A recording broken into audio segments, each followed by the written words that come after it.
तर तिकडे रायगडमध्ये सध्या याच एका स्थानिक स्वराज्य संस्थेच्या जागेवरनं अनेक राजकीय घडामोडी घडत असल्याचं दिसतंय। त्याचाच एक भाग म्हणून शिवसेनेचे नेते आणि मंत्री भरत गोगावलेंनी उपमुख्यमंत्री एकनाथ शिंदेंची आज भेट घेतल्याचं समजतंय। गोगावले आणि शिंदेंमध्ये 10 मिनिटं चर्चा झाल्याचं समजतंय। विधान परिषदेसाठी भरत गोगावलेंचे पुत्र विकास गोगावले इच्छुक आहेत। भरत गोगावलेंना एकनाथ शिंदेंनी वेट अँड वॉचचा सल्ला दिल्याचं सूत्रांकडनं समजतंय। अनिकेत तटकरे आणि विकास गोगावलेंमध्ये आता विधान परिषदेच्या एका जागेसाठी रस्सीखेच सुरू असल्यानं पुन्हा एकदा तटकरे गोगावले वाद पेटण्याची शक्यता आहे।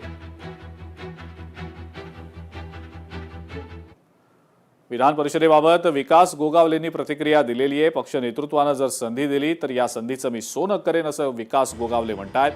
विधान परिषदेची जागा शिवसेनेला कशी सुटेल यासाठी आपण विनंती केल्याचंही त्यांनी सांगितलं।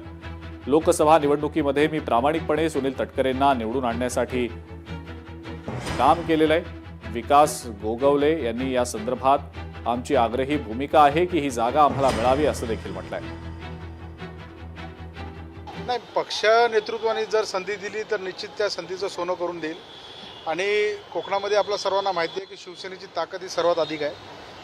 आता पक्षाच्या वतीने आदरणीय आमचे नेते एकनाथजी शिंदे साहेब यांच्याकडे आम्ही सर्व पक्षाच्या वरिष्ठ लोकांनी या ठिकाणी मागणी केली की विधान परिषदेची जागा ही शिवसेनेला यावेळेला कशी सुटेल ते आपण या ठिकाणी पाहू। असं अजून काही चर्चा नाही आहे आणि कुठली चर्चा तशाबद्दल माझ्या तरी कानावरती नाही आहे किंवा आदरणीय भरतशेठ गोगावले यांच्याही कानावरती नाही आहे। रायगड लोकसभेला प्रामाणिकपणे आम्ही दोघांनी नव्हे तर सर्व साईच्या साई आमदारांनी प्रामाणिकपणे आदरणीय तटकरे साहेबांचं काम केलं आणि तटकरे साहेबांनी निवडून देखील आणलं।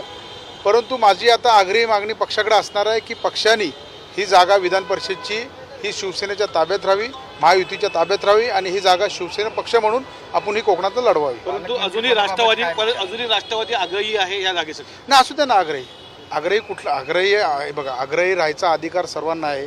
कुठलाही पक्ष आग्रही राहू शकतो, आम्ही कुणालाही थांबू शकत नाही। जी शिवसेनेची बाजू आहे ती एक सदस्य म्हणून मी आपल्याला या ठिकाणी सांगतो की आमची प्रामाणिक इच्छा आहे की ही जागा शिवसेनेला यावेळेला मिळावी आहे।